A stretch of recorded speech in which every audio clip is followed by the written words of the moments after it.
Olá, seja você aluno, aluna ou profissional, seja muito bem-vindo ao canal do Jari.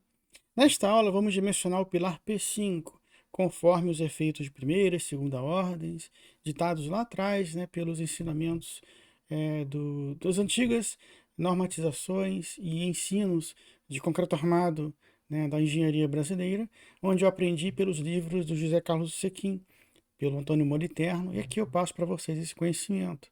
Então vamos dimensionar o pilar P5 conforme todas as diretrizes em que o concreto armado exige, tanto para efeito de primeira como de segunda ordem, levando em conta todos as excentricidades e etc. Tudo que normateia, tudo que rege, tudo que nos redige, esse antigo e sólido conhecimento da engenharia brasileira, que não pode ficar apagado, desapercebido. Você tem a obrigação de aprender e levar isso adiante para os outros que você vier ensinar no futuro.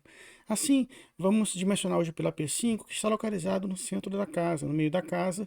Então, esses pilares que ficam no meio da casa são os pilares que justamente recebem maior número de cargas. Independente do número de cargas, pilar de periferia tende a receber menos carga vertical, um pilar de centro normalmente vai receber mais carga devido à posição geométrica em relação às cargas, mas sempre mantenha isso na sua mente, que todos os pilares, independente de canto, de quina ou de centro, todos eles vão ter, de uma forma maior ou menor, um momento fletor aplicado na direção X e na direção Y. Então isso sempre mantenha isso em mente, pois já ouvi profissionais falando ou ensinando que alguns pilares pode desprezar o momento fletor. Não, todo pilar, seja de madeira, metálica, concreto, sempre vai estar, no caso, solicitado a momentos fletores ao longo dos dois pórticos, em menor ou maior magnitude, e que deve ser levado em consideração no dimensionamento sempre. Então, esforço normal, momento fletor, sempre leva em conta no dimensionamento do seu pilar. Assim, vamos dar início à nossa aula de hoje.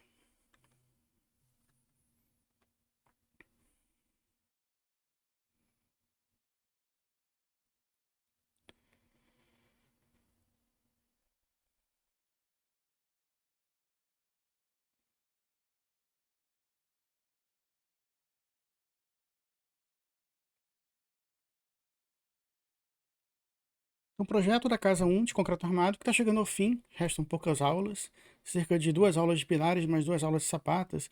A gente conclui essa casa para poder dar início e começar uma outra casa junto com você, uma outra casa no mesmo molde.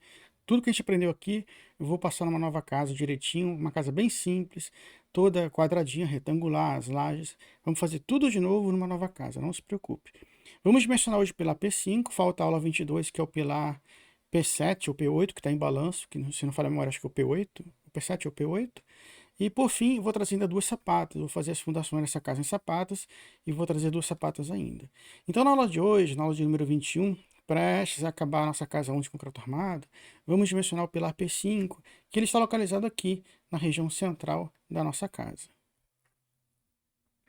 Nessa aula, eu deixo aqui a homenagem justa ao engenheiro Fábio Coelho Parreira, que levantou lá a questão num comentário, uma dúvida muito feliz, se eu poderia trazer ábaco para pilar de canto, né? Só explicando que os ábacos no concreto armado, no dimensionamento, eles não trabalham dessa forma, se é de centro, de canto, não. Os ábacos no concreto armado, eles se baseiam na disposição, a gente chama de arquitetura, né? Na distribuição das armaduras, como você distribui as armaduras ao longo do pilar. Se você coloca as armaduras mais concentradas nas faces, se você distribui, no caso, equidistantes, com a mesma distância ao longo de todo o perímetro do pilar, depende da disposição das armaduras que você dispõe, dentro do concreto armado. Então você olha para a seção transversal do concreto armado e olha onde estão, no caso, as bolinhas, as suas barras dispostas, mais concentradas nas faces, distribuídas ao longo de todo o perímetro, enfim. Aí para isso há inúmeros ábacos disponíveis para esse dimensionamento. Normalmente eu uso só 3. Já trouxe um na aula passada, na aula de número 20. Vou trazer hoje, continuar aquele mesmo ábaco, e na próxima aula, na aula 22, vou usar um outro ábaco. Um outro ábaco, porque o nosso pilar vai estar em balanço, e eu vou ter maior concentração de armadura nas duas faces opostas. Então, na próxima aula, eu vou trazer o outro ábaco. Por enquanto, nessa aula, eu vou trabalhar o mesmo ábaco que eu trabalhei na aula passada, o mesmo ábaco na aula de hoje, e na próxima aula eu trago sim o outro ábaco. Normalmente eu trabalho no máximo com 3 ábacos, mas se você procurar na internet, no Google, ou em livros como o José Carlos Sequin, você vai ver que tem vários ábacos, mas que dependem não da posição do pilar, se é no centro da construção, se ele está na periferia ou no canto, não. Ele depende da disposição das barras, no caso longitudinais, dos vergalhões, que você arruma dentro do seu pilar. Aqui eu deixo os meus livros, né, pela editora Oficina de Textos, caso você tenha interesse em complementar seus estudos e se aprofundar. É um livro de estruturas metálicas, calcado em toda a minha vida prática profissional, todo ele baseado em casos reais. Nunca trago casos didáticos para vocês, nem aqui no YouTube e nem no livro. E se eu trouxer no YouTube, eu vou falar, aqui no YouTube vou falar caso didático, esse aqui é um caso didático, mas normalmente eu sempre procuro priorizar, primar pelos casos reais. E sempre calcado na vida real, né, em casos reais, com muitos exemplos e todos de modo passo a passo, como eu trago aqui no YouTube. E aqui no lado direito, o livro de pavimentos industriais em concreto, onde eu trago de todo o meu conhecimento ao longo de 7 projetos completos para você. Nenhum livro traz isso. São todos os detalhes de projetos, não extraí nenhum detalhe, não deixei de trazer nenhum detalhe. A editora se propôs a publicar para vocês todos os projetos. Foi bem bacana a dona da editora, a dona Xoxana, se preocupando com vocês. Além da tecnologia do concreto, tensões nos maciços de solo, como elaborar, no caso, o melhorar descritivo, quem trabalha com licitação, muita coisa no livro sobre pavimentos. Aqui no item 1 vou apresentar a geometria de novo do pilar P5, como é que ele está localizado na nossa casa. Aqui nós temos a plantinha baixa da nossa casa. Você tem aqui o pilar P5, localizado nessa região. Ele tem aqui dimensões de 20 por 30, no caso 20 por 30. Quando você escreve 20 por 30, a primeira dimensão é sempre a largura, no caso. A segunda dimensão no caso, seria chama assim, comprimento, né? Vou chamar aqui, em termos de seção transversal, vou chamar largura e altura, né, para o pilar. É que é estranho falar largura e altura para pilar. Quando fala altura, você olha logo o pé direito, ou o pé esquerdo, no caso, a altura do pilar em relação à construção. Mas estou chamando aqui altura e largura com relação à seção transversal. Eu poderia chamar largura e comprimento. Pronto. Para viga e para laje é comum falar largura e altura. Quando eu falar assim, largura e altura, para mim eu acho comum, não acho incomum de forma alguma, mas eu me refiro, no caso, à posição, no caso, em planta baixa. Aqui nós temos aqui um pilar muito esbelto, para você ter noção. Eu nunca trabalho com pilares cuja menor dimensão seja menor do que 14 centímetros.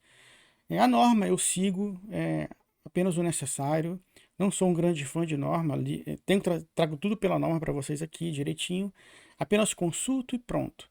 Menos de 10% do meu tempo é dedicado à norma. Muitas coisas sei de cabeça, mas é apenas uma consulta. Eu uso muito da engenharia, do projetar, isso que eu gosto. Mas com relação à largura de pilar, isso não abro mão. A norma fala 14 centímetros. Tem um outro preâmbulo na norma, uma outra cláusula sobre pilares também, que é muito legal. Mas 14, 15 é menor dimensão. Muitos arquitetos já me procuraram e tentaram me pressionar para usar um pilar com dimensão menor, de 11 centímetros, 10, até 8, 9 ou 10. Porque o milheiro do tijolo de 6 centímetros é mais barato, de forma alguma. Para certas coisas, a gente não pode abrir mão. Então aqui é um caso de pilar muito esbelto, pouco cobrimento, um FCK muito baixo, cerca de 18 megapascal. Infelizmente são os empreiteiros invadindo o espaço dos engenheiros. Isso não é legal, o empreiteiro tem muito valor no mercado, mas a gente não pode transpassar, né, invadir o espaço do outro colega. Então aqui não teve um engenheiro nessa obra, e o concreto com FCK muito baixo, 18 megapascal, armadura aparente. Essa obra não tinha 2 anos, feita por empreiteiro e totalmente corroída a armação. Uma obra assim, perto, proximidade de beira-mar, mas não justifica, a armação não era para estar assim. E o concreto ele pipocou sozinho, né, no caso, a armadura expandiu, expulsou o concreto, fissurou, trincou e houve, no caso, o colapso parcial da peça, devido à corrosão. Aqui um outro caso de pilares, né, muito esbeltos, cerca de 9, 10 centímetros. Essa foto aqui, o primeiro pilar, você nota, a olho nu, sem fazer muito esforço, que o pilar está torto. Ele está fora de prumo. Os outros pilares, além de estarem fora de prumo também, tem uma esbeltez muito grande, 9 a 10 centímetros, não se faz isso numa casa, uma casa com 300 centímetros. Isso aqui é uma mansão, tem o resto da casa, é a mansão, e infelizmente toda feita por, no caso, o arquiteto, não estou julgando o arquiteto, mas a figura do arquiteto nesse empreendimento, ele não contratou, o engenheiro não indicou, não, no caso, deixou o cliente saber da função do engenheiro. E logo contratou o empreiteiro e nessa obra se dizia que tinha disputa, qual tipo de ferro, qual tipo de barra de aço, né? No caso, não se fala ferro, fala barra de aço, qual a largura que usa. Era mais ou menos assim que a obra foi ditada. Infelizmente, o nosso cenário é muito culpa também nossa, como engenheiros e engenheiras, que está deixando isso acontecer. A gente tem que brigar por nossos direitos, porque isso aqui é para um engenheiro, é o emprego de você que está me assistindo, para fazer o seu projeto, a sua obra. E ambas as fotos são empreiteiros invadindo o espaço do engenheiro ou da engenheira. Isso não é legal. Respeito muito o empreiteiro, o operário respeito mais do que ninguém, mestre de obras, mas cada um tendo dentro dos seus limites. Tá aqui esforços solicitantes.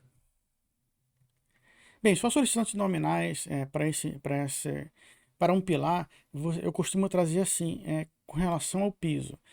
No caso do nível 3 a 6 metros, que é lá em cima o segundo pavimento, eu trago o esforço solicitante normal, no caso. Por que mais aqui no esforço solicitante normal? Na carga normal, a carga axial.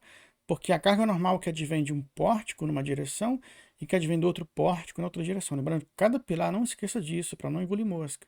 Cada pilar vai ter cargas advindas de cada pórtico de cada direção. Momento fletor atuante em cada direção, em torno de cada eixo, sempre vai existir momento fletor. Para menos ou para mais, sempre vai existir algum valor. Do nível 0 a 3 metros, aqui são outros valores. E lá na fundação, né, do nível 0, no caso, a menos 1 metro. Eu poderia botar aqui de 0 a menos 1 metro. Tanto faz. Então aqui seria dentro da fundação. São cargas, no caso, dali para baixo, né, na fundação vai estar recebendo essa carga. Né, no nível assim, no nível térreo, do térreo para a fundação vai estar recebendo essa carga. Então o pilar tem que receber essa carga lá embaixo. E aqui em cima, no trecho intermediário, tem que receber essas cargas. E lá no topo, outras cargas. Você pode pegar o esforço normal máximo, momento fletor máximo e dimensionar. Ou pegar o pior caso, no caso, dentre eles, e dimensionar. Mas caso você veja aqui, por exemplo, 56 toneladas, está regendo. Mas 56 é o errado. Eu combinar 56 com o momento fletor do primeiro pavimento ou do segundo pavimento. É errado. Eu tenho que dimensionar o conjunto daquele andar. Se eu misturar, fica fica mais conservador. Então, você dimensiona para cada trecho. No caso, pega o pior caso e deixa o uniforme para a casa toda, tipo pela uniforme. Ou você, no caso, vê o trecho, no caso, tiver mais crítico, com maior esforço normal. Se ele tiver os maiores momentos fletores, você pode mencionar o pilar de uma vez só para esse caso mais crítico. Aqui no térreo você tem 56 toneladas, ele rege. O momento fletor em relação a Y, ele rege também, 2,35 maior. E em torno do eixo X é um pouquinho menor, no caso 0,70 contra 0,98, 0,82. Então eu poderia dimensionar aqui o pavimento, essa região do pilar, e estender para toda a casa. Mas eu recomendo que você dimensione para cada trecho, né, para você estar começando, pelo menos dimensione, compare entre o primeiro e o segundo pavimento qual o mais pesado. Esse pavimento aqui está mais pesado, né, o primeiro pavimento está mais pesado, o trecho do pilar. Então dimensiona esse trecho, no caso, e repete, né, até o teto, até o segundo pavimento, no caso, e depois dimensiona aqui o térreo. E combina, né, combina as armações mais que estão dando maiores, a dimensão que está dando maior, e nesse sentido. Vamos dimensionar o nosso pilar com base aqui nesse trecho de 0 a 3 metros, que seria o primeiro pavimento. Esforços solicitantes ponderados. Além dos esforços solicitantes nominais, aqui para ponderar em concreto armado, eu uso 1,4. Antigamente eu usava 1,4, eu continuo usando 1,4. Mesmo que na norma venha mudar um dia para 1,3 para concreto armado, por exemplo, eu vi o 35, é difícil tirar isso de um calculista que já trabalha há muito tempo com 1,4, 1,5, baixar para 1,3. É difícil, é natural, né? A gente não está sendo teimoso, é que é natural. Mas sempre siga a norma, né? Ver qual o coeficiente de ponderação. Para concreto, sempre foi 1,4. Então eu peguei os esforços do slide anterior e estou multiplicando tudo por 1,4. Nada demais aqui, são os mesmos esforços solicitantes, apenas eu multipliquei tudo por 1,4. Porque no dimensionamento vamos comparar com esforços ponderados, não com os esforços nominais que vimos ali no slide anterior. Esforços nominais servem para dimensionar o pilar a uma flexão. Se você quiser aplicar uma carga de vento nessa casa, você pode verificar a flecha horizontal, né, a deformação horizontal do pilar, considerando as cargas, no caso, momento fletor, esforço normal, nominais, para flecha, para deformação. Para dimensionamento de armadura, não, esforços ponderados. Então esse é o trechinho que vamos tomar como referência hoje para poder dimensionar o pilar P5. Lembrando que tente fazer em casa, dimensiona aqui o pilar, o térreo no caso, e se quiser dimensiona a cobertura e compare os valores. Há uma menção muito importante, né? No térreo os valores são maiores, né? O esforço normal que é maior vai dar um pilar muito grotesco, mas olha que a altura, isso conta muito.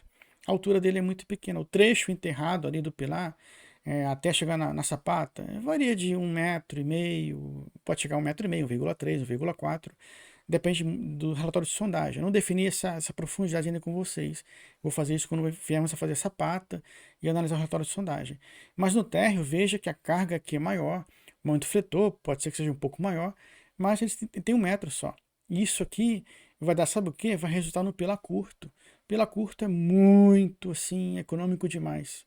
Então, se nosso pilar aqui em cima está com 3 metros de altura e resistindo a umas cargas um pouco menores, é capaz de ele gerar, nesse trecho aqui, ele costuma gerar armaduras que irão governar o projeto e dimensões do pilar que irão governar o projeto. E não lá embaixo, porque, repito, lá embaixo pode ser que tenha cargas maiores, ali na fundação, e tem. Mas lá tem 1 metro só, isso conta muito para a flambagem do pilar, no dimensionamento, conta muito esse lambda aqui. Dados do pilar P5. Então, aqui dados geométricos do nosso pilar, sendo o pilar P5, né, constituído dos seguintes valores geométricos. Altura 30 centímetros, no caso. Eu chamo aqui de altura, me permita chamar de altura, 30 centímetros. Pode chamar comprimento, alguns engenheiros podem estranhar. Se quiser chamar comprimento, chama aqui de altura. Largura 20, estribo 5 milímetros, você pode também estimar com 6 milímetros, tanto faz, 6,3 milímetros, 6 milímetros. Vergalhão eu estou estimado aqui com 12,5 para cá, às vezes eu procuro trabalhar sempre com barras no máximo 10 milímetros ou 12,5. Numa casa, numa construção simples, que tem que ter engenharia, lógico, controle tecnológico e tudo mais, mas eu nunca uso armadura de 15, 16 milímetros, 16 milímetros ou 20 milímetros, eu nunca uso isso numa casa, é covardia fazer isso com o operário para ele cortar e dobrar, isso é covardia. Então, no máximo 10 milímetros, um ou outro caso para pilares ou para vigas, no máximo 12,5. Isso aqui é um critério assim seu, isso aqui ninguém te ensina. A vida prática vai te ensinar, você conversando e ouvindo o operário, vai falar, poxa, não tem como mudar aqui de 15, 16 para 12,5, é difícil de cortar, de dobrar. Ouça muito, você tem muito a aprender com os operários, é muito bacana essa interação com eles. O cobrimento que eu uso, independente de onde a casa esteja, o pilar, eu sempre uso um cobrimento de 4 centímetros. Ali nas fotos, eu mostrei as fotos com corrosão e etc. Um cobrimento de 2 centímetros, eu uso 4. O FCK ele tem 18 megapascal, eu uso FCK de 30 megapascal. O pessoal chia, vai gastar mais cimento. Eu não estou nem aí, eu estou agindo com engenharia, eu tenho que entregar o melhor de segurança para o cliente. Então é 30 megapascal que eu uso, seja casa, seja edifício, a gente tem que trazer essa cultura para a nossa atmosfera da engenharia nacional. Então aqui a altura de cálculo, aqui é que define tudo. Não é a altura total que irá definir o cálculo, é a altura D de cálculo. Ali você nota que teve essa clarificação, né? O pilar tá aparecendo, a armadura está aparecendo naquela foto, mas o valor de D está íntegro. O que conta, né, para segurar o pilar é esse valor de D. Então a distância, né, da face até a armadura está íntegra ainda. O concreto a armadura está expandindo, vai ter que ser trocada, no caso por causa da corrosão, mas quando o comprimento está sendo expulso, ele até então ele não afeta, no caso, o cálculo estrutural, o dimensionamento, a estrutura, a segurança do pilar. O que começa a afetar a segurança do pilar é quando as armaduras começam a virar pó, definitivamente, aí realmente não tem mais como. Mas me referindo ao cobrimento, quando você retira o cobrimento para fazer o tratamento do pilar, não tem problema, o pilar está seguro. Então, o valor de D é quem vai reger o cálculo de dimensionamento, e não o valor de H. Então, sempre cargas ponderadas. A partir daqui, você começa a ter atenção no valor de D. Estime direitinho aqui as coisas, as dimensões, para encontrar um valor de D normal, dentro da conformidade. Uma altura de um pilar com 30 centímetros de altura, está de bom tamanho, né? Comprimento. Um cobrimento 4 centímetros. Estribo 5 milímetros, se você botar 6,3 pode colocar. E o diâmetro do vergalhão eu estou esperando com 12,5. Mais do que isso, eu não pretendo trabalhar numa casa com 16 milímetros, não. É covardia. Então, um D de 24,88. Quanto mais para cima, quanto mais para baixo, né, você arredondar o valor de D, aqui é o inverso. O menor valor de D, maior, no caso, mais conservador fica o seu dimensionamento. Então, eu botei um pouquinho, deu 24,88, mas em vez de botar 25, eu botei 24 para efeito de cálculo, fica mais conservador. Então, aqui arredondo de para baixo. Né? A favor da segurança, arredonde para baixo. Tô aqui mais fotinhas, cobrimento de concreto, no caso, com 1 centímetro. Isso aqui é um pilar bem próximo do mar, coisa de 500 metros da praia, uma edificação que eu fiz um laudo uma vez. 1 centímetro de comprimento. Aqui mais fotos dessa construção, é muito bem próximo da praia, 300, 400 metros no máximo, é na areia praticamente, né? Eu acho que não chega nem a 500, eu acho que é 200, 300 metros. Eu diria mais 200 metros, assim, de proximidade, de distância em relação à água do mar mesmo. Do que a névoa marinha vai bater aqui, está bem próximo do mar, não tem nem 300, 200 metros. Então as barras de aço aparentes já virando pó, já, né, a corrosão já está bem avançada. Então, quanto mais avançada a corrosão, a patologia estiver mais avançada, mais custo para o cliente. Sempre leve uma lapiseira. Não tendo uma lapiseira, use uma caneta. Alguns engenheiros usam moeda, né? Por exemplo. Use alguma coisa como referência para apontar para a foto. Porque se você volta para o escritório, esqueceu de medir lá a bitola, o diâmetro do vergalhão, aqui você pode comparar, fazer uma regra de 3 aqui na foto, pela caneta, que você sabe o diâmetro da caneta, e comparar com o diâmetro da armadura. Mas aqui é um falso diâmetro de armadura, que a armadura quando ela expande com a corrosão, ela cria uma falsa sensação de estar maior, mas é pura corrosão.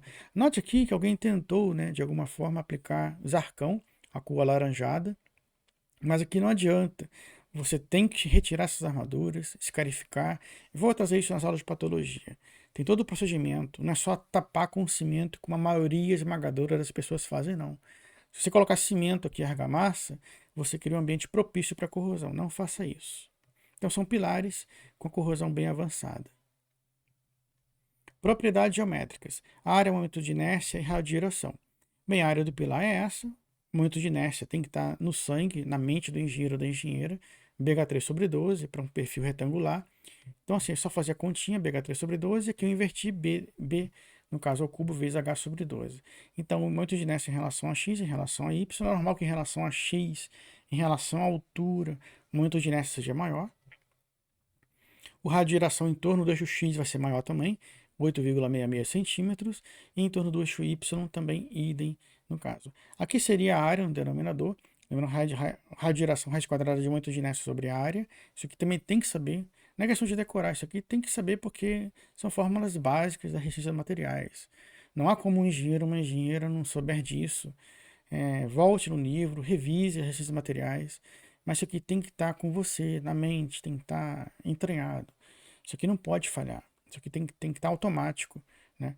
Então, em relação ao eixo X, radiação maior, em relação ao eixo Y, radiação menor. Para uma viga é bom ter radiação, em torno do eixo Y não conta tanto, conta mais para relação às BUTs, mas para um pilar é sempre bom, tem bons valores de radiação em ambas as direções, seja pilar de concreto, madeira ou metálica. É sempre bom ter um radiação. Pilar quadrado, ele tem radiação igual nas duas direções, olha que legal. Porque aqui é um pilar retangular, então é normal em uma direção ter uma largura menor, uma dimensão menor, radiação um pouco menor, mas não tanto menor. É bom ter um rádio. O que garante a segurança de um pilar é muito radiação. Então essa propriedade é importantíssima, no caso, na definição da geometria de um pilar. A altura do pilar, Aqui você temos aqui os dois pavimentos, nosso pé direito estrutural, né, que ele dista do topo da laje, no caso do térreo até o topo da laje do primeiro pavimento, pé direito estrutural. O pé direito arquitetônico é de face interna do piso à face interna do teto. O pé direito estrutural, que é 300 centímetros, qual é a dimensão correta, né, para você levar em conta a altura do pilar? A altura do pilar você considera do centro de gravidade aqui, com a laje, com a viga, até o outro centro de gravidade com a laje e com a viga. Como vai dar praticamente da mesma, então considerei a altura do pilar para efeito de cálculo, de mensuramento, como sendo a distância da face interna, ou topo, né, da laje, ao topo da outra laje. Então, assim, tá de todo modo, tá certinho também. Para efeito de pilares e vigas, seja madeira, concreto ou metálica, eu sempre considero KX igual a 1 e KY igual a 1 também, porque todos os pilares vão ter travamentos, né, no térreo e, no caso, na laje térreo, com vigas, no caso, no pavimento térreo, no pavimento da segunda laje de teto, a menos que o seu pilar não tenha travamento no topo ou algo do tipo, aí você vê um outro tipo de valor de K, de coeficiente, no caso de flambagem, mais adequado. Mas tendo sempre vigas travando, né, na base do pilar e no topo do pilar, no caso, você sempre considera KX e KY igual a 1, não tem problema. Flambagem. Flambagem é importantíssima quando se fala de pilar. Aqui é meio caminho andado. Então você tem o LX e o LY, 300 centímetros nas duas direções. Por quê? Porque tem uma viga travando no térreo e viga travando no topo. Se eu tiver uma viga travando na direção Y a meia altura, esse valor poderia ser reduzido, e vice-versa. Aqui é a distância entre pontos de contenção lateral. Se você tiver uma viga, é muito comum no pé direito de um salão bonito, de um hotel, um pé direito muito alto, 6 metros de altura, é comum numa direção ter às vezes 6 metros, na outra direção ter uma viga travando a meia altura. Então tenha atenção aqui, nem sempre vai ser igual não. Para casas e edifícios, de modo geral, LX e LY são iguais, que é o comprimento de, no caso, destravado. KX e KY igual a 1, raio de geração nós dimensionamos, só substituir aqui nas formulazinhas, já conhecidas de vocês, e você encontra o índice de flambagem. O índice de flambagem deu abaixo de 90, no caso.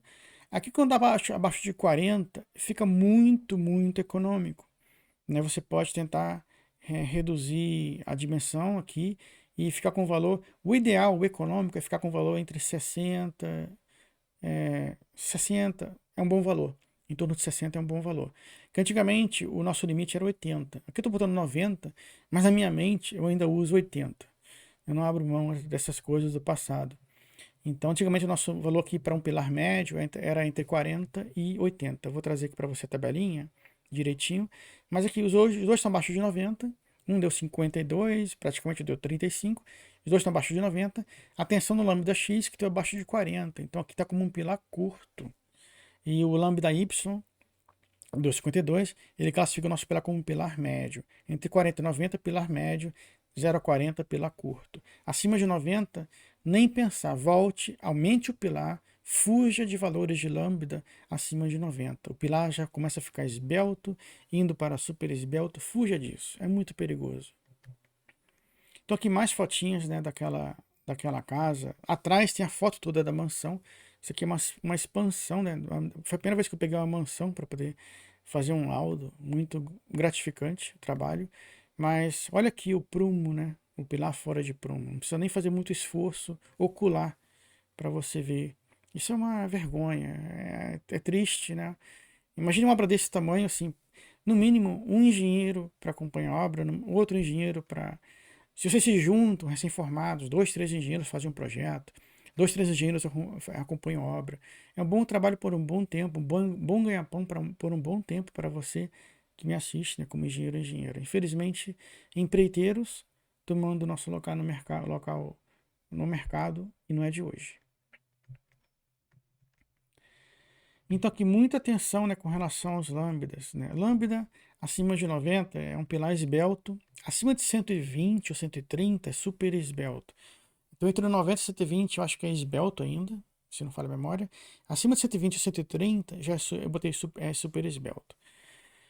Tá aqui embaixo, perdão. 120 é super esbelto, entre 90 e 120 é pilar esbelto. muito perigoso. Então, se o lambda ficar acima de 90, se ficar 88, 89, já começa a ligar o sinal de alerta. Volta, aumenta a dimensão do pilar.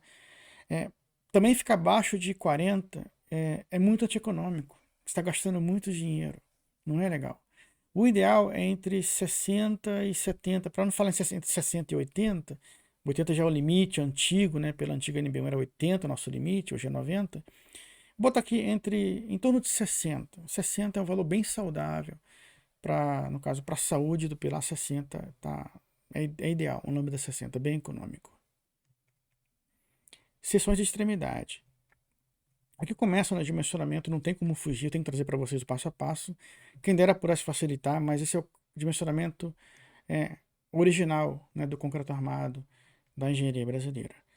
Então aqui é a excentricidade, primeira hipótese, a excentricidade em torno do eixo X, você considera a largura do pilar, no caso, dividido por 30, vai te dar um valor, 0,67, e você nunca considera a excentricidade abaixo de 2.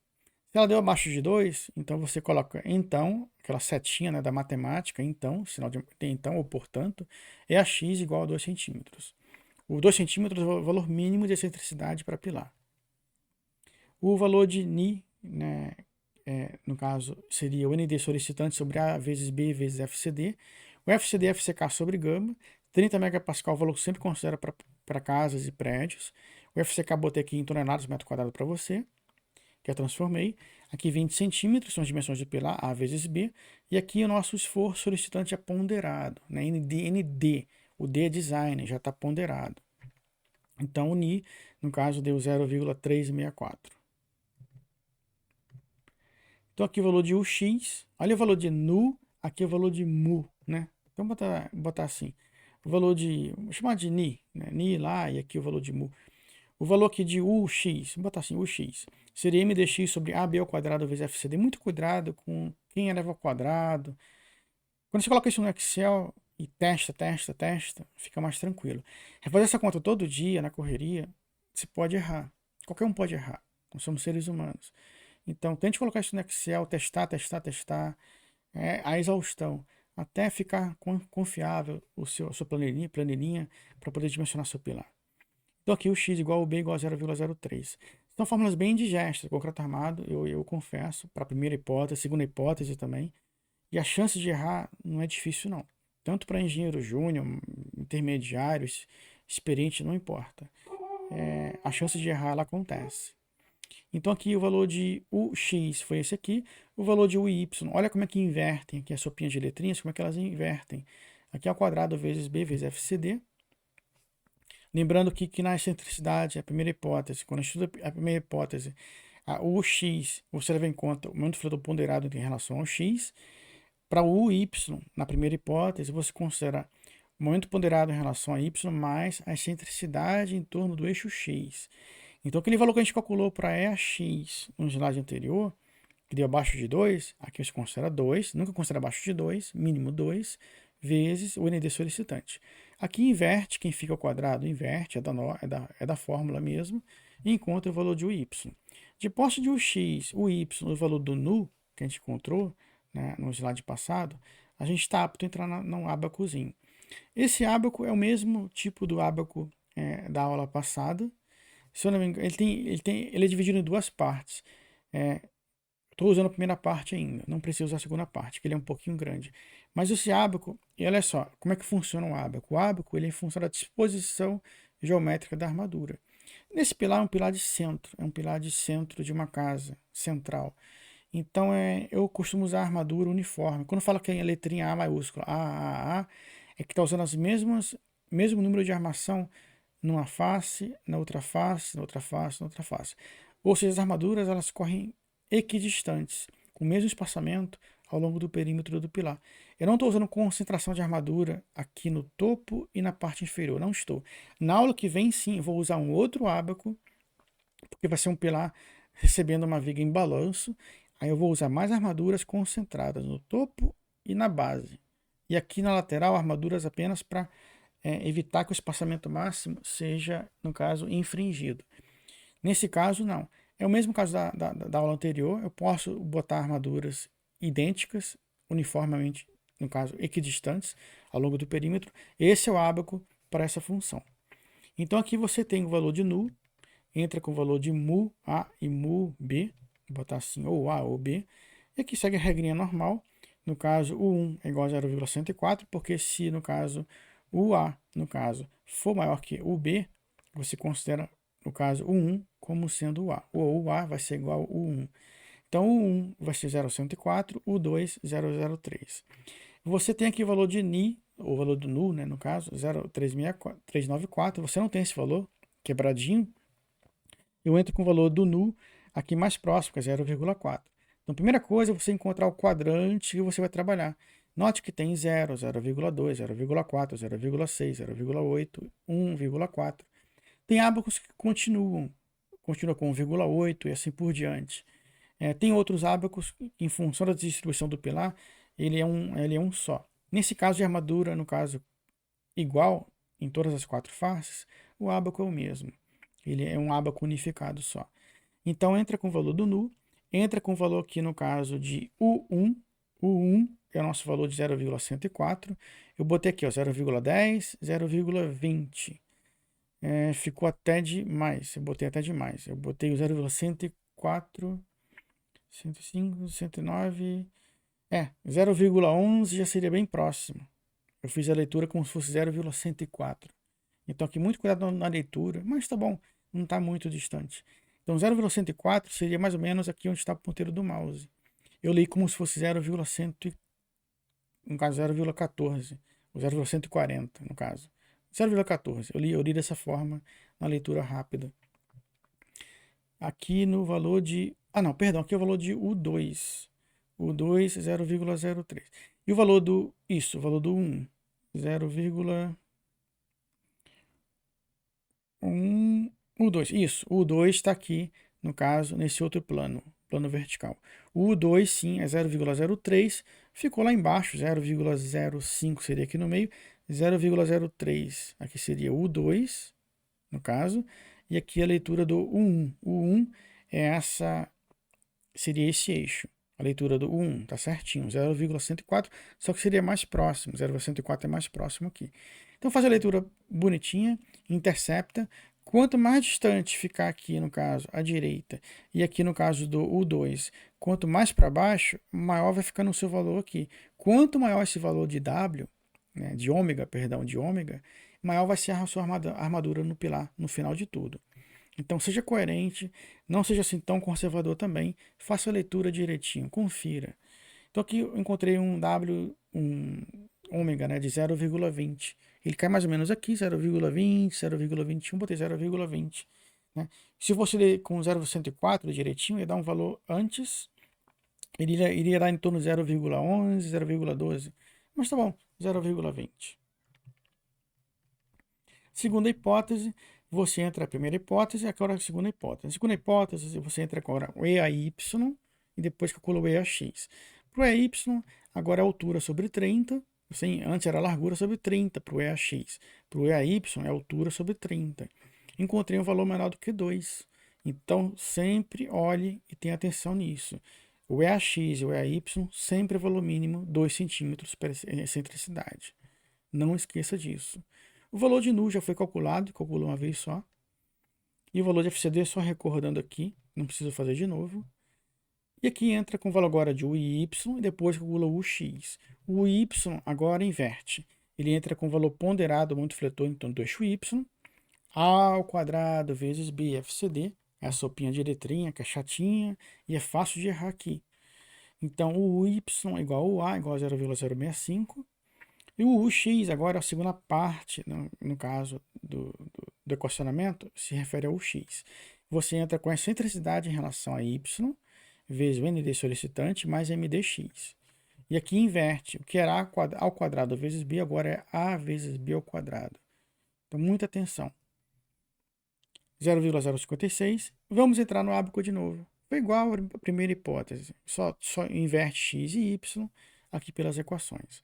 De novo no ábaco, o valor de nu é 0,4, permanece.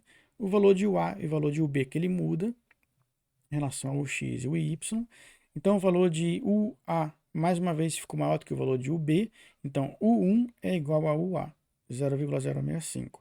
Entrando com o valor aqui de 0,065, está mais coerente.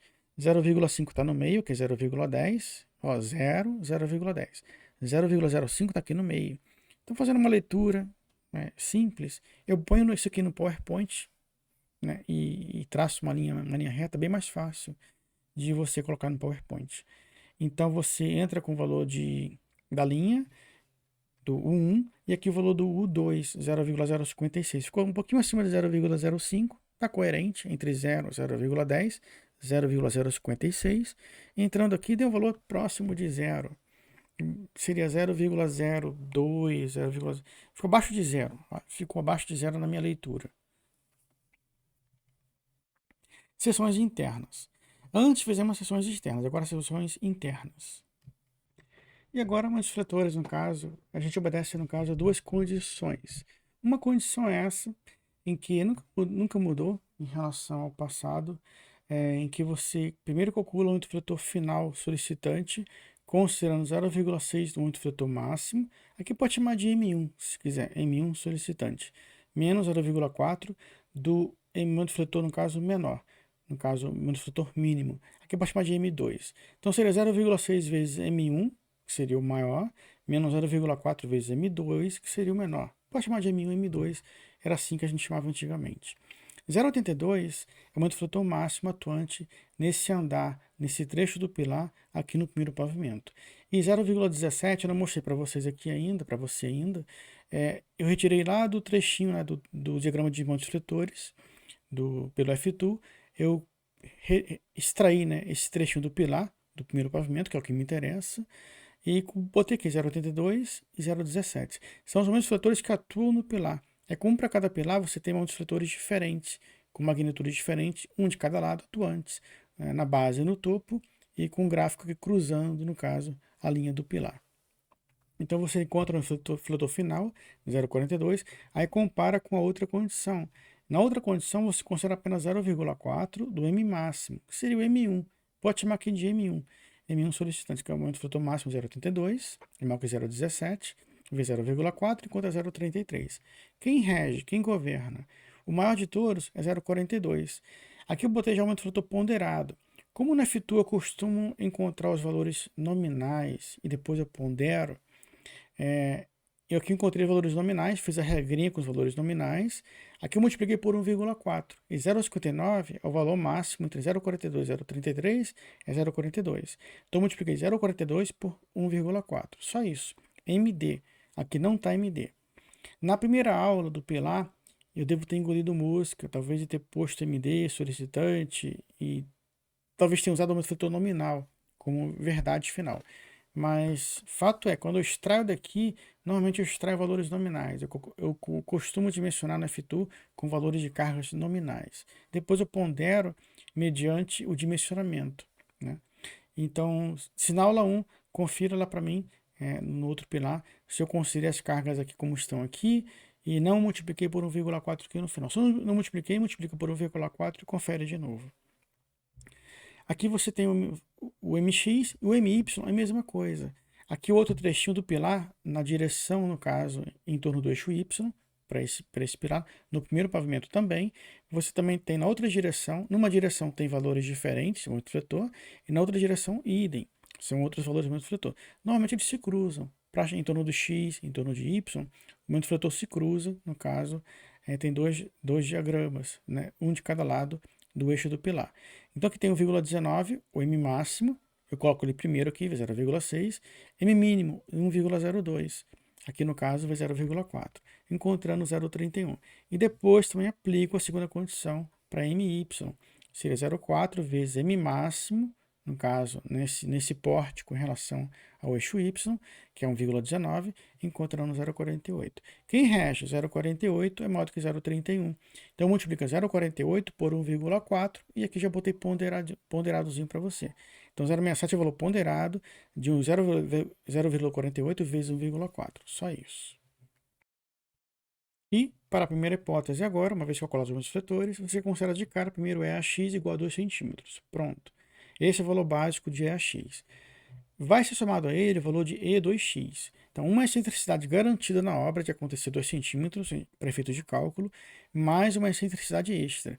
Essa excentricidade serve para quê? Para poder garantir que haja uma margem de erro assim, na obra aceitável e que o cálculo esteja levando em conta essa margem de erro. Então, é comum ter um erro de prumo de 1, 2 centímetros, pode acontecer. Então, no cálculo, no dimensionamento, a gente leva em conta esse possível erro na obra. Né? O pilar não vai ficar perfeito, 0 centímetros de prumo, excentricidade zero. É muito difícil. Então, você vai ter um erro de 1, 2 centímetros, é comum isso acontecer. O FYD se refere ao aço, você considera, no caso, o FYK do CA50A, que é 5.000 kg/cm², divide por 1,15, que é o coeficiente de redução da segurança, de resistência, no caso do aço, no concreto armado, e encontra o valor conhecido. Não é difícil de decorar esse valor, não. 4,35 toneladas por centímetro², para FYD não é difícil. De tanto calcular viga, laje, coluna, você acaba memorizando naturalmente. Aqui você considera numa direção, no caso, 20 centímetros, e na outra direção vamos considerar, no caso, 30 centímetros. Aqui está H, mas para EAX a gente considera, no caso, a largura, e para o EIY vamos considerar o outro valor que é a largura, no caso, que seria a altura, 30 centímetros. Então, aqui ele considera H na equação, mas o H para esse EAX seria a nossa largura, é assim mesmo. E para o H com relação ao EY, que vamos ver daqui a pouco, vai ser usado o H igual a 30 centímetros. Aqui não é o H considerando a altura, é a altura com relação a esse eixo. Se quiser botar aqui largura, pode colocar. Eu costumava chamar de H nessa análise de seções internas, costumo chamar de H tanto para EAX como para EAY.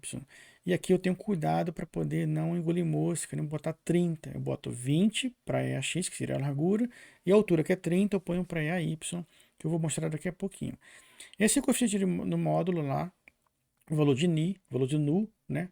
Você põe aqui em módulo matemático, o valor que a gente encontrou lá no slide 21, mais 0,5. Aqui você considera FYD, que a gente calculou, se quiser em quilos, centímetro quadrado e direitinho. Muito cuidado com as unidades, tudo em centímetros, tá ok. Vão se anular. Encontra o E2x igual a 2,83, igual a 0,028 metros. Vou botar assim. Então o E2x ele pode dar valores acima de 2. Se der 2, 3, 4, deixa acontecer. E esse valor você soma o valor do EAX. Então, na análise da seção interna, é muito comum a pessoa falar que você fez a verificação de segunda ordem. É isso aqui. É você considerar a excentricidade de 2 centímetros mais, no caso, uma excentricidade extra, no caso, em decorrência da altura do pilar, dimensão do pilar, o valor do FYD e assim por diante. Então, M1YD, no caso, seria o valor do esforço normal, no caso, ponderado, vezes 0,020, a excentricidade é a x, mas a excentricidade é 2x, 0,028, encontrando M1YD de 2,43 toneladas de força vezes metro. E aqui você encontra o x, no caso, que é igual a 0,59, o momento fletor ponderado em relação a x, divide por AB ao quadrado vezes FCD. É bem simples, substituir encontrando o x igual a 0,0115. E o y, que é igual ao a, você encontra fazendo o momento fletor, no caso, em relação a y, mais o ponderado, no caso, 0,67. Esse M1YD, muito cuidado, é aquele valor que a gente encontrou da excentricidade. Não é o MD solicitante. É M1 de propósito. É assim mesmo na nomenclatura de concreto armado nacional. É aquele valor da excentricidade. O momento fletor, em decorrência da excentricidade, que a gente calculou no slide passado, agora, no slide anterior. E soma aqui o valor do momento fletor em relação a y ponderado. Então, uma coisa é o m ponderado x, outra coisa é o ponderado y, mas a excentricidade de segunda ordem em relação a y. Aí você encontra um valor de y, 0,0121. 0,121. Entra aqui no mesmo ábaco, o valor do Nu é 0,4, praticamente é o mesmo, ele não altera para primeira e segunda ordem. Aqui temos 0,121, 0,015, faz a mesma regrinha, se o A for maior que o B, ele toma o valor de 1 para ele, então 1 é igual ao A. Então 0,121 você entra no ábaco, no caso o 1, 1,2, né? Então aqui 1,2 está bem próximo aqui na minha leitura, no caso, no olhômetro mesmo, a olho nu. E aqui mais ou menos 0,015, está lá embaixo, né? Daria até um pouquinho mais próximo de zero, botei mais próximo, 0,02 aqui. Né?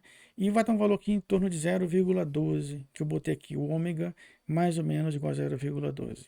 É muito de olho, é uma leitura a olho nu, de um engenheiro para outro, você vai ter uma leitura um pouquinho destoante, um pouquinho diferente, mas não tão assim gritante.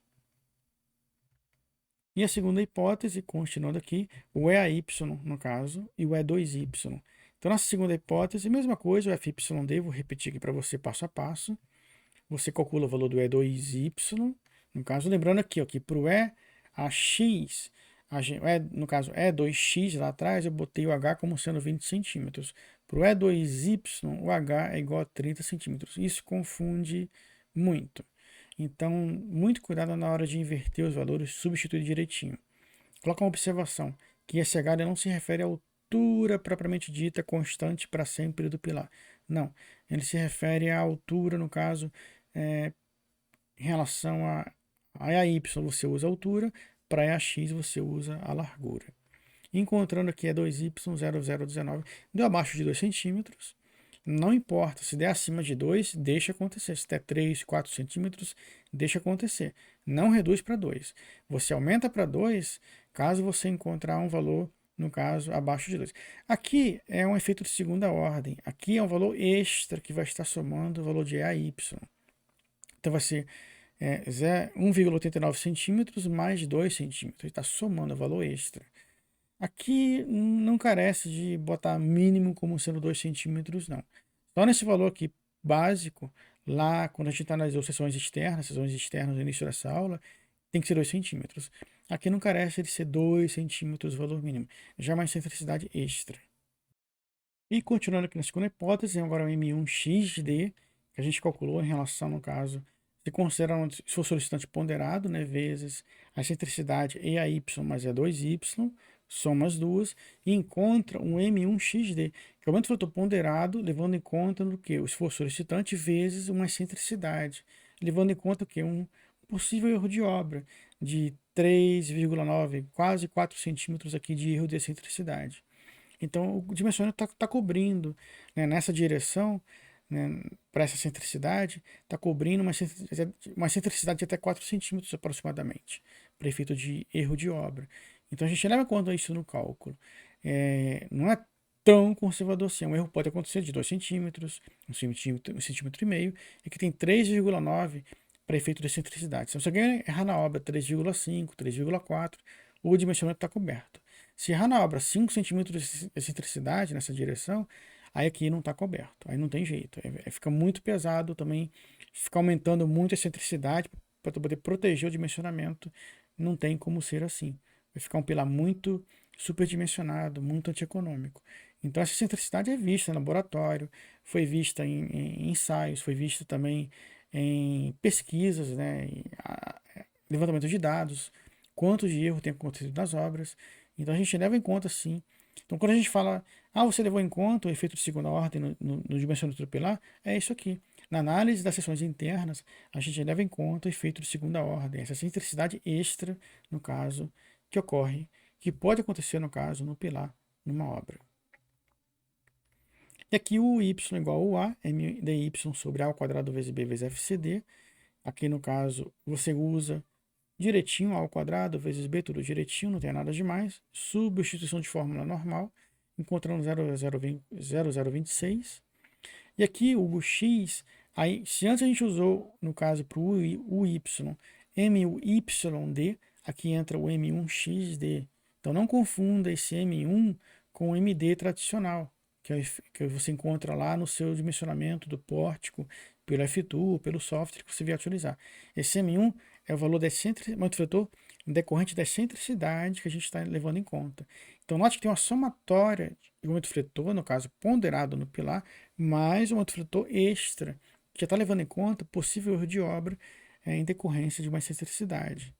Então, aqui está o valor dele, 1,97, vai ser somado ao valor do valor ponderado, deu até o valor maior, aqui no caso, do que o valor próprio do pilar, digamos assim, e encontramos 0,066.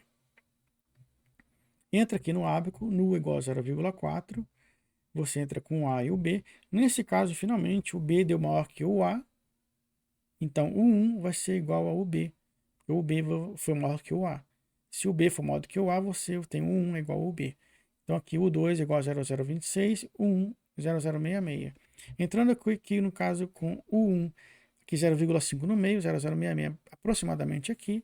Entra com o valor do 2, aproximadamente 0,026, quase 0,3, 0,03, né, praticamente. Você encontra o valor aqui de ômega abaixo de zero. Eu encontrei um valor abaixo de zero aqui, então eu botei ômega igual a zero. E aqui muita atenção, no caso, com relação à excentricidade, né? Sempre que os valores, no caso de E2, EAX, EAY, E2X, E2Y, resultar abaixo de 2 centímetros, considere 2 centímetros. Teve um valor que eu deixei ali 1,80 e pouco, se não falha a memória, até como falei sobre ele, abaixo de 2 centímetros. Agora não me recordo de cabeça se lá na norma fala que isso é naquele efeito, na excentricidade extra, naquele segundo valor, E2x, E2y. Se a gente encontrar um valor abaixo de 2, se pode deixar. Se você quiser, segue essa regrinha aqui. Eu deixei lá abaixo de 2, em uma situação aqui na aula de hoje, em uma ou duas situações. Mas se o valor do E2x e E2y resultar abaixo de 2, coloque 2 centímetros. Pronto, fique resguardado. Que você vai ter excentricidade mínima de 4 centímetros. O 2 obrigatório, né, do EAX e do EAY, mais o valor do valor 2 centímetros, no caso mínimo obrigatório, para E2x e E2y. Então, se quiser não, segue essa regrinha aqui que é mais seguro. Deixei lá abaixo de 2, que eu não me recordava na norma se é obrigatório, mas por via das dúvidas, não custa nada. Deixa 2 centímetros como valor mínimo para EAX, EA2x, EAY e EA2y. E caso venha encontrar, no caso, o valor de excentricidade acima de 2 centímetros, mantenha o valor encontrado acima de 2 centímetros, como foi no caso do E2x igual a 2,8, no caso no slide 29, por exemplo. E por fim, a armação do nosso pilar. Vamos agora determinar a armação final de barras longitudinais, os vergalhões, as barras principais do nosso pilar. Não são os estribos, são as barras longitudinais. Para isso, ele é dado em função do valor de ômega. O valor de ômega irá ditar a armação final. Qual ômega? O ômega máximo. Lembrando que a gente encontrou o ômega 4 vezes, 2 vezes para seções externas e 2 vezes para seções internas. Nas seções internas, a gente levou em conta o quê? Uma excentricidade extra. Né? E nem assim o ômega, na análise da seção interna, nesse caso, ficou acima. O ômega máximo se deu lá atrás para as seções externas, levando em conta o valor de E, que não pode ficar abaixo de 2 centímetros. Né? Então o ômega máximo ficou igual a 0,20. Um valor razoável. Você vai vendo que esse valor vai ficar exagerado, razoável, na medida que você for, no caso, efetuando dimensionamentos, você vai ganhando corpo, ganhando uma carapaça, ganhando uma experiência, ganhando essa resistência, essas referências, no caso. Então, você vai analisando, opa, esse valor está muito alto, muito baixo. Então, 0,10, 0,15, 0,20 já pesa na armação. Então, não é um valor tão baixo assim, não. Então, aqui a armadura do pilar vai ser ômega máximo vezes a área de ação transversal, vezes FCD sobre sigma YD 0,002. Que equivale, no caso, aquele deslocamento da curva, né, do escoamento, no caso do aço, de 2%, no caso 2 por mil. Lá que a gente aprende lá no resíduos materiais, na análise do gráfico. Não nos resíduos materiais. Isso aqui você começa a aprender lá para o aço, mas que a gente vê no concreto armado. Então aqui 0,84 vezes FYD, basicamente isso tem que saber, multiplica por 5.000, encontrando 4.200 kg por centímetro quadrado. Substituir esse valor aqui, no caso de sigma YD 0,002. A área é 20 vezes 30, né, 600 centímetros quadrados, quilos por centímetro quadrado, e o FCD mantive aqui em quilos por centímetro quadrado. Tudo bonitinho, tudo em centímetros quadrados e em quilos. Fácil de neutralizar, anular um com o outro. A armadura tá boa? Tá razoável. A armadura de um pilar de 4 a 6 centímetros está razoável. Um pilar assim já pesadinho tá razoável. Então, 6,12 centímetros quadrados é a nossa armadura, no caso final, para as barras longitudinais. E no caso, a área unitária, no caso de uma barra CA50, equivale a 12,5 centímetros, 12,5 milímetros de diâmetro, equivale a 1,23 centímetros quadrados. Isso aqui é a tabelinha tirada lá do livro do PIFAI original, no caso, são os valores comerciais, não é da cabeça do Jari. Cada um vai calcular de um jeito, vai encontrar unidades aqui, mas são valores aqui digitados conforme o comércio, valores aceitados no comércio até hoje para concreto armado. Lembrando que, né, para a metálica eu uso 12,7. Para o concreto, a gente usa 12,5. Na metálica eu uso 15,8 no dimensionamento. Aqui é 16. E assim por diante. O N total é igual à armadura total dividido pela armadura unitária. A armadura total é 6,12. A armadura unitária para uma barra de meia polegada. Estou querendo usar uma barra de meia polegada nesse pilar. Então põe aqui a armadura no caso, perdão, a área unitária de uma barra de meia polegada, 1,23 centímetros quadrados. Você substitui aqui no denominador. A armadura total está em cima, em função de ômega máximo. Encontrei 5 barras, né, aproximadamente 5 barras. Eu posso arredondar 6 barras de 12,5. 12,5 milímetros. Tá uma boa armação, uma armadura razoável. Então aqui é extraída, né, do livro do José Carlos Sequin, um livro primoroso. Ah, mas não está na norma. Eu não estou nem aí. É um livro excelente, é um livro atemporal. Esses livros antigos, né, que por serem antigos, é covardia falar que está fora de norma. São livros que têm um conhecimento que a gente não encontra mais em lugar nenhum. Eu não troco esses conhecimentos do Décio Moreira da Rocha, do Sequin, por nenhum software nesse mundo. Então, são conhecimentos na raiz da engenharia que eu trago para você aqui. Né? Valores tabelados, para você não ficar calculando, cada um calcular de um jeito e encontrar valor diferente. Então, tudo que eu trago aqui de referência, eu vou tentar o máximo possível, se existir lá, trazer sempre do José Carlos Sequin, que é um dos maiores calculistas do Brasil, né? Da história do Brasil. Estou aqui 6 vezes 12,5, minha armadura final para esse pilar de 20 por 30. Armação mínima para pilar. Aqui você também tem que conferir, né? Mínimo, máximo, espaçamentos, que a gente vai ver daqui por diante para poder finalizar nossa aula. A mínima taxa de armação do pilar ela deve ser de 0,8%. E muito cuidado para não engolir mosca. Aqui tem percentual. Você divide por 100, então vai ficar 0,008. Muito cuidado aqui na hora de multiplicar. Vezes 20 vezes 30, a armadura mínima é 4,8. Ela está abaixo, então nossa armação está ok.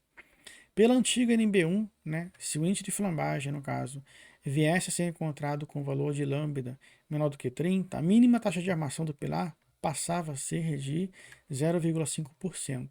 Isso aqui era conforme a antiga NB1, para você ter nos seus alfarrábios. Às vezes não, aqui eu considero sim, mas é uma norma muito antiga, Jair. Eu considero no meu cálculo sim, essas diretrizes das normas anteriores, eu considero sim. E, lógico, a norma atual ela rege, mas se algum valor dado pela norma antiga ele ficar um pouquinho maior, eu considero pela norma antiga. O que não pode usar um valor, no caso, que resulte abaixo do que o que é regido pela norma atual. Isso que não pode. Pode usar valores de norma antiga, outras normas de outros países? Pode. Desde que o valor final você compare e dê, no caso, igual ou maior. Nesse caso, é menor. Então, tem que manter o valor da norma atual. A armação máxima para o pilar, a máxima, no caso, taxa de armação, é de 6%. Aqui é 6 mesmo, não é 0,1, é 6%. Lembrando que divida por 100. 6 dividido por 100. Vai ficar 0,06 vezes 20 vezes 30, resultando em 36, no caso, centímetros quadrados. É muita coisa. Então, nosso pilar está bem aquém da armadura máxima. Aqui já é um emaranhado de barras que você não tem nem noção. Quanto mais armação, tá mais protegido, mais seguro, mas você começa a pensar na economia. Não tem necessidade de ter armação, nesse caso, muito maior do que 6, como a gente encontrou no cálculo direitinho, levou em conta a simplicidade. Muita armação também, conglomerado de armação, faz o concreto coar. A brita fica, o cimento passa, fica coado e você fica com o concreto mal adensado, mal condensado. O concreto não fica bem condensado e fica mal distribuído, não fica homogêneo. Então tem que ter muito cuidado, equilíbrio sempre. Armação mínima, armação máxima, muito cuidado. Cálculo da armação transversal seria o estribo. No caso, você pega a armação longitudinal e divide por 4. Simples assim. Então, a armadura que você, o diâmetro da barra que você usa para o seu vergalhão, no caso para a barra longitudinal, divide por 4. Então, meu estribo tem que ter no mínimo 3,13 milímetros. Por isso que é comum usar estribo de 5 milímetros. Normalmente 5 milímetros atende, no máximo 6 milímetros costuma atender. 6,3 milímetros, né, que é o diâmetro próximo no comercial, ele costuma atender também. Então, o espaçamento máximo entre estribos é obtido fazendo-se 30 centímetros, o mínimo, perdão, o máximo, ou menor dimensão, no caso do pilar 20 por 30, 20 centímetros, a menor dimensão, ou 12 vezes φ/L, que é o diâmetro do vergalhão da armadura longitudinal, encontrando 15 centímetros. No caso, o menor valor, no caso, quanto menos espaçado, mais seguro, né? Então aqui você pega o menor valor. Cuidado para não engolir mosca aqui e sair pegando o maior valor também. Nem sempre é o maior valor que governa. Sempre tem atenção no significado, no contexto. Então, 15 centímetros governa. Então, eu preciso até aqui de um estribo de 5 milímetros a cada 15 centímetros ao longo do meu pilar. Portanto, eu dou um estribo, no caso 5 milímetros, no caso, a cada 15 centímetros. 2, no caso, de 5 a cada 15. Por que eu botei 2, não botei 1? Porque o correto é você indicar o número de barras verticais, barrinhas, as perninhas do estribo. Um estribo tem 2 pernas verticais. O correto é botar isso aqui, 2 barras de 5. Às vezes eu coloco 1 para não confundir na obra. Mas quando eu trago 2, que é o correto, eu ponho uma nota. Eu coloco uma nota, coloco o desenho do estribo e falo que 2 se refere ao número de barras, pernas verticais do estribo. Esse é o correto. Porque o que vale no estribo para combater, no caso, o cortante, no caso, na viga, são as barras verticais. A barrinha horizontal do estribo ela não contribui, né, no caso, para o combate do esforço cisalhante. Quem combate o esforço cisalhante, no caso do estribo numa viga, no caso, são as barrinhas verticais. No caso do pilar, você vai ter para cá, ele vai estar amarrando, né, o pilar. Tem outro contexto, o pilar não tem um esforço cortante, vai ter o esforço normal e outro fletor. É um contexto diferente. Mas esse valor de 2 se refere às barrinhas verticais, só para você saber e se lembrar. Detalhamento final do pilar. Lembrando que o nosso pilar aqui tem 20 por 30. Eu coloquei aqui, no caso, 2 barrinhas em cima, 2 embaixo e 2 no meio de propósito, para poder quebrar esse vão máximo. Essa distância máxima entre pilares tem um valor máximo também, a distância entre barras verticais não pode exceder um valor máximo também. Então aqui 6 barras de 12,5. Se a barra N1 for diferente, no caso N1, N2 e N3 quer dizer o quê? N1 são 6 barras ali no térreo, no pavimento térreo, 2 barras no pavimento intermediário, primeiro pavimento, vai ter uma barra, um comprimento de transpasse, ele vai seguir, e o N3 seriam as barras do segundo pavimento. Então N1 são as 6 barras que têm a mesma geometria na fundação, do pavimento, da primeira laje para a fundação. O N2 são as 6 barras que têm a mesma geometria ao longo do primeiro pavimento, do trecho do primeiro pavimento. E o N3 são as 6 barras que têm a mesma geometria, mesmo comprimento ao longo do segundo pavimento. Então isso quer dizer N1, N2 e N3. 6 barras, no caso 12,5. Ou você pode chamar também assim, separar direitinho, 2 barras, 2 barras, 2 barras, também está certo, não está errado.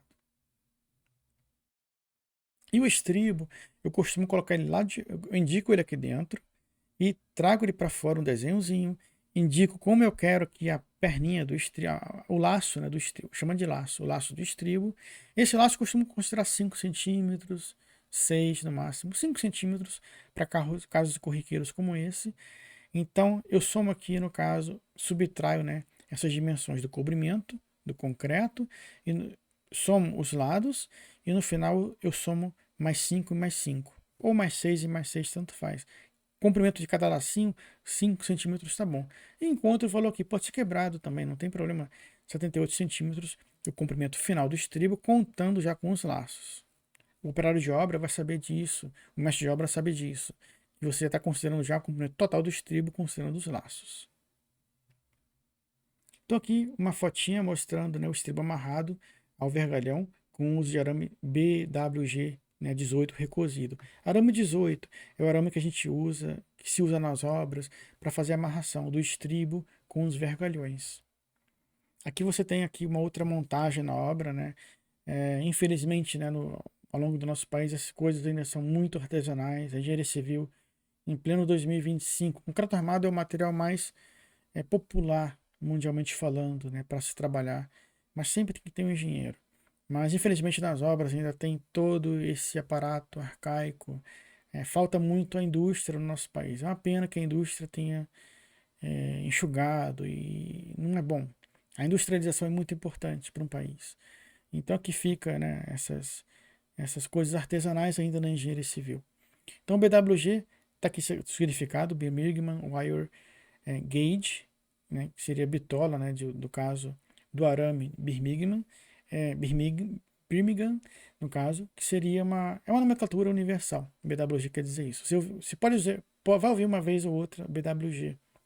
É nomenclatura muito aplicada ao wire, quer dizer, no caso, arames. Né? Se refere ao diâmetro de 1,24 milímetros, veja a norma NBR 5589. Lá atrás direitinhos essas nomenclaturas de BWG. Então aqui no nosso pilar, já trouxe na aula passada um desenhozinho parecido com esse, é bem simples, mostrando que ele começa lá embaixo, um pé de galinha, ele sobe, sempre tem que ultrapassar o primeiro comprimento dessa barrinha, sempre ultrapassa, no caso, a primeira laje. De quanto? De 40 a 60 centímetros. Esse transpasse de 40 a 60 centímetros. Aí vem a segunda barrinha, no caso, que começa aqui do primeiro pavimento, tem aqui a amarração com esse transpasse é obrigatório, vai subir, e lá em cima também vai ter uma outra espera, um outro transpasse para fazer com a barrinha do último pavimento. Ao invés de trazer uma barrinha contínua e ficar lá, no caso, para sempre, né, esperando ao longo de toda a obra, até a concretagem chegar lá em cima, não. Faz por partes, corta, faz o transpasse, faz o segundo segmento de barrinhas, garante o segundo transpasse e assim por diante. Aí você vai ter aqui, eu vou ter que o valor de x e y são valores e z, são valores geométricos, que você pega no AutoCAD, no seu projeto direitinho. Esse valor aqui se refere à parte reta, né, contínua aqui da barra. Só a primeira barrinha tem o pé de galinha, é de 20 centímetros, comum. Para um prédio maior, uma obra mais vultuosa, pode usar 30 centímetros se quiser, mas 20 centímetros é o valor corriqueiro para pé de galinha. Esse valor, nome é assim, técnico, né, que a gente chama para essa dobrinha aqui da primeira armação. Aqui eu botei de propósito x mais 20, que eu não botei o valor de x aqui, o valor de y vem aqui. Então você coloca o valor os valores dos segmentos, no caso, dos comprimentos parciais da barrinha, você coloca cada valorzinho aqui. E quando você escreve o N1, você coloca aqui no final o comprimento total. O N2 coloca o comprimento total, indica o segmento, no caso, o valor segmentado aqui, e aqui o valor total. E aqui o NZ também mostra, no caso, o comprimento da barrinha que você está mostrando, a parte dela, e no texto também, mais uma vez, o valor dele total. Lembrando que o N1, N2 e N3 já expliquei, cada um vai ficar em um pavimento diferente, com uma geometria diferente. Por isso que não pode ser tudo N1, que cada um vai ter uma geometria final diferente, um comprimento diferente. Então, se o comprimento mudar, não é só se tem um tem um pé de galinha e o outro não tem.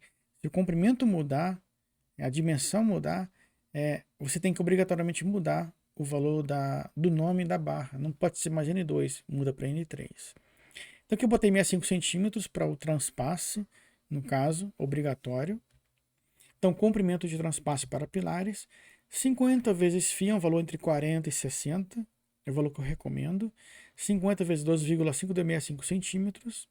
Costumo adotar um valor, como eu falei, entre 40 e 60. Valor de transpasse para vigas e para pilares, e para laje também, se precisa. Para laje tem um pouquinho diferente. Mas para vigas e pilares, eu costumo usar assim, valor de 40 e 60. Para laje é diferente assim, quando você usa tela. Eu acho que é diferente esse cálculo se não falha a memória, do transpasso. Eu não faço muito isso em laje, não. Mas para viga, é mais corriqueiro em viga e coluna você fala assim, transpasse. Mas sem transpasse também, em todo lugar. Laje também vai ter. Mas o cálculo, o cômputo é diferente. Aqui mostrando, né, no caso, o vergalhão. Você tem aqui, no caso, a barra longitudinal. Aqui está o piso, vai ser concretado, no caso, a fundação. Perdão, piso não, a fundação vai ser concretada. Note que está muito, vou chegar lá em cima, está muito curto. Né? Você vai concretar a fundação, vai subir a sua sapata, concretar a sapata.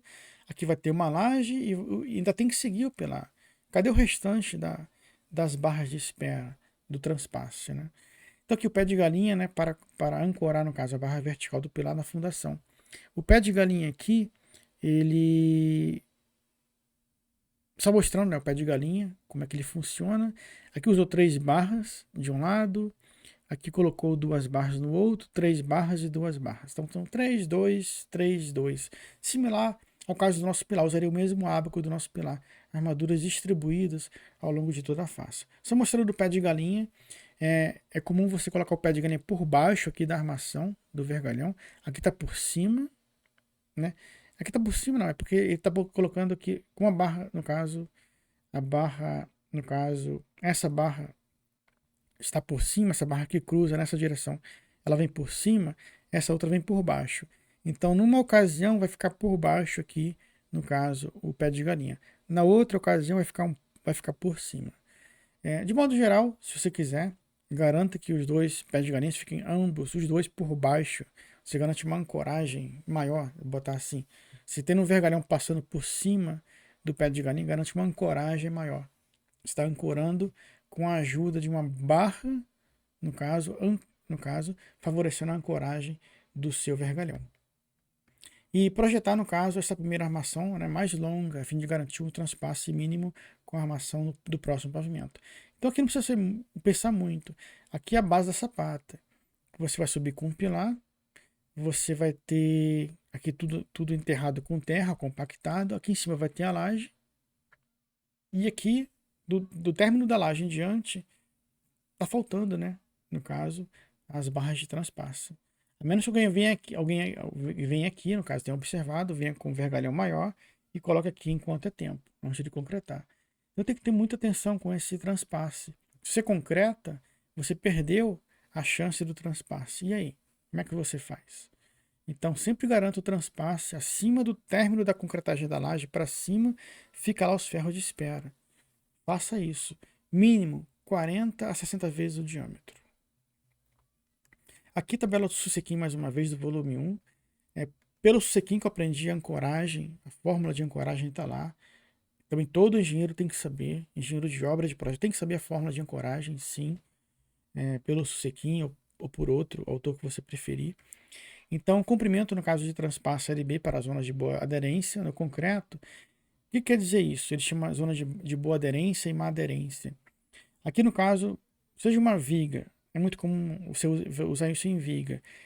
Imagina isso aqui seja uma viga sendo concretada. Essa achura é uma concretagem, mostrando o quê? A zona de boa aderência.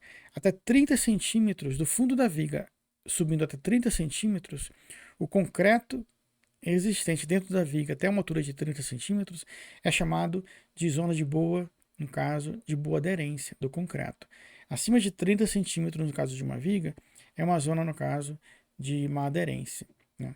O elemento de pilar é todo ele, no caso, constituído de boa aderência. Para a viga, não. A viga até 30 centímetros de altura é comum. A viga vai ter 40, 50. Né? Por isso que a viga não vai ter 40, 50. Ela reduz um pouco, tem mais critérios para ancoragem na zona de má aderência. Mas não é por isso que você não vai usar a viga de 40, 50, 60. Não tem problema nenhum.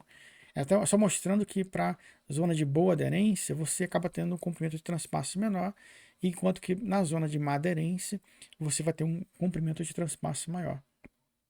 Então, por isso que ele chama aqui, ó, barras, no caso, alta aderência, barras lisas, e muito cuidado só para a zona de má aderência, boa aderência e zona aderência. Já as vigas, no caso, apresentam zona boa aderência, já falei para você, apenas dentro dos seus primeiros 30 centímetros a partir do seu fundo. Isso aqui nunca mudou. Então, os primeiros 30 centímetros de concretagem da viga se referem à zona de boa aderência. Acima dali, 40 centímetros, 50 centímetros, zona de má aderência. Então, aqui você entra com o valor de LB, entra com a armação sem gancho, se quiser ficar mais conservador, sem gancho. Aqui, se você for considerar com gancho, vai dar um valor, olha, note que um valor aqui um pouquinho menor. Se compara 76 para o CA40, por exemplo. Aqui o CA40 tem 61. Então, quando você garante um gancho na armação, você acaba tendo, nessa segunda parte da tabela, valores menores de ancoragem. E para barras, no caso, retas, sem isentas, no caso de gancho, sem gancho, você acaba tendo valores de transpasse um pouco maiores. Eu prefiro calcular tudo transpasse, né? Nem sempre vai ter gancho. Transpasse entre barras de pilares, de vigas, é comum não ter gancho nessa zona de intermediária de transpasse. Então eu venho aqui sem gancho, nessa região sem gancho, o CA50, CA40 a gente não usa, a gente usa na obra CA25 para outro fim, vou mostrar isso na aula de patologia ainda, vou trazer muita coisa do CA25, a gente usa CA50 para vergalhões separados, unitários, CA60 para telas, tela soldada CA60. Falou tela soldada CA60 e barras normais CA50. Menos, com exceto a barra de 5mm. A barra de 5mm de diâmetro é CA60. A barra de 6mm em diante é CA50. Então, que FCK? Botei um FCK lá embaixo, 260 no caso, lá em cima, né? O máximo que tem aqui. O meu tem 300 kg por centímetro quadrado, que é 30 megapascal. A tabela do Sequin vai até 26 megapascal. Nessa época era muito comum, a norma ditava 18 megapascal como valor mínimo para concreto, né? FCK de concreto para casas, prédios, era o valor mínimo comum. É muito comum encontrar em projetos antigos FCK 18 megapascal, é muito comum. E a regra, a norma ditava, ela recomendava dessa forma. Então era comum nos livros antigos não terem 30, 40 megapascal, era comum. Então você vem aqui 37 vezes φ. Lembrando que eu falei qual o valor, né? Entre 40 e 60. Então, sem vir na tabela, esse valor entre 40 e 60 é um valor razoável. Você vê aqui de 18 megapascal pede 47 vezes φ, para 20 megapascal 44 vezes φ. Esses valores são muito corriqueiros, usados por empreiteiros. Eles não fazem cálculo direito dosagem do concreto. É muito comum encontrar esses valores em casas, edifícios corriqueiros, sem projeto, sem a presença de um engenheiro. Então, 20 megapascal, se pegar uma casa, um prédio, tem lá 20 megapascal, então você só precisa conferir se o transpasse está atendendo a 44 vezes φ. Se fizer uma casa direitinho com 30 megapascal, você pode ter até menos. 37 vezes φ para 26 megapascal, para 30 megapascal é menor ainda. Tem como fazer esse cálculo. Tem uma equação lá no livro do Sequin. Eu posso trazer isso numa aula. De como calcular, no caso, a ancoragem, no caso de barra de pilar, para qualquer tipo de FCK. Sem precisar da tabela. Mas aqui está a tabelinha para você usar na sua obra. E muito obrigado por me prestigiar. Essa foi a aula de número 21, referente ao pilar P5. Depois desse só falta agora o último pilar, é o P7 ou P8, se não falha a memória. Isso vai ser na aula 22. E depois duas sapatas e acabamos a nossa casa 1. A casa 2 do nosso canal já estou fazendo, comecei a fazer, está muito bacana, muito bonita, bem alegre, bem colorida as aulas, bem gostoso de trazer para você. Está mais dinâmico, mais gostoso de trazer. E eu vou trazer em breve já, nesse mês de junho, já devo estar trazendo, já iniciando a casa 2 com você aqui no canal. Tudo dando certo, já trazendo as sapatas da casa 1, finalizo, trago os projetos da casa 1, vou apresentar os projetos, como é que ficaram os projetos finais. Normalmente para uma casa eu entrego cerca de 20 projetos para uma casa de concreto armado. Sou bem criterioso, faço tudo mastigadinho para o operário direitinho. E é isso. Acabando a casa 1, começamos a casa 2. E muito obrigado por me prestigiar. E te aguardo. Te aguardo na próxima aula. E muito obrigado mais uma vez.